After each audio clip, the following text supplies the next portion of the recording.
Hello everyone, Priyanka's किचनमध्ये तुमचं सर्वांचं स्वागत आहे। आज आपण बनवणार आहोत अतिशय पौष्टिक, प्रोटीनने भरपूर आणि चविष्ट असा नाश्ता, तो म्हणजे मुंगलेट। चला मग कसा बनवायचा ते बघूया।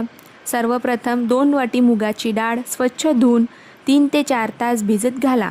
डाळ भिजल्यानंतर ती एका गाळणीमध्ये काढून त्यातील पाणी पूर्ण काढून घ्या।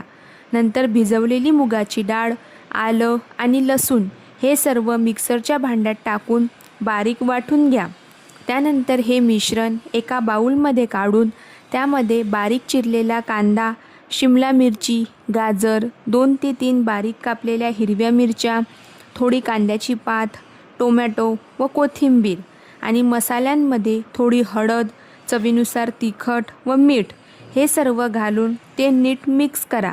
त्यानंतर त्यामध्ये 2 ते 3 चम्मच तांदळाचे पीठ व पाव चमचा खाण्याचा सोडा घालून ते परत हलक्या हाताने मिक्स करावे।